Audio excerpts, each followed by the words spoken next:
Scott. I'm here to share with you just a few moments about black history and what it's done for my life.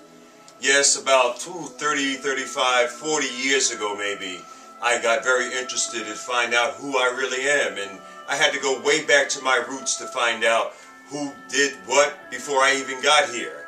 And I met an awful lot of people, and I studied a great deal to find out why am I even here on earth in the first place.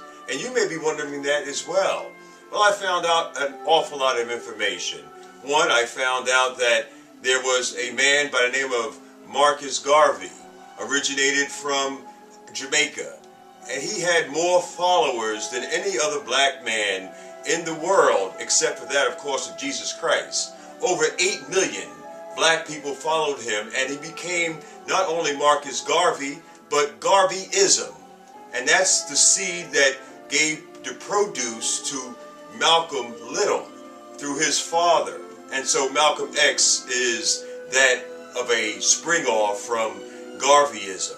Okay, so then Malcolm, of course, went to prison, learned a few things about himself, got off drugs and alcohol and stopped prostituting females, and became one of the most celebrated human beings here on earth, next to that of the Dr. Martin Luther King Jr.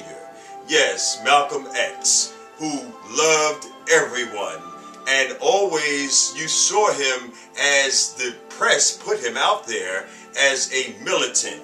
But Malcolm was so kind and so sweet and so loving that if it was not for Malcolm, most of us wouldn't even know what the word love is all about. Then, of course, we have our dear brother, the Dr. Martin Luther King Jr., who came here and said that he would like to live a long time. Longevity has its place, however, was snatched away at the age of 39. But before he left, he taught us a great deal about love and what we should be doing. And so, when we have men of this stature that has come here to earth just for a little while to share with us what they found in life, we ought to be obedient. We ought to be disciplined. We ought to want to learn more about who we are so we can carry on as they would have us to be. These are our guides and teachers, as you see here behind me. Here's a gentleman, you may not know who he is, that's Booker T. Washington.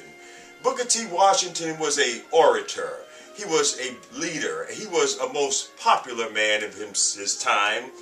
Do you know that Booker T. Washington was one of only 2 men that was on the black coin? Yes, back in 1946, the American government decided that they would have him celebrated on a 50-cent piece, and I was so lucky to get my own copy, original 1946 Booker T. Washington coin. And then again in 1952, another coin was minted, over 3.5 million, and that was of 2 busts, that of Booker T. Washington and also of George Washington Carver. And that I was also lucky enough to get a copy of that coin. I want to tell you more about that story, but for now I've got some other things that I have to do. I have to get ready for Black History Month.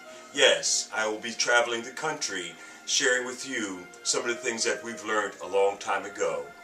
If you're interested in me coming to your facility, just use our email address or either our telephone, which is right to the right of the screen, and I'd be more than happy to share with you and your audience some of the things that we all need to know. Black history. God bless and be well.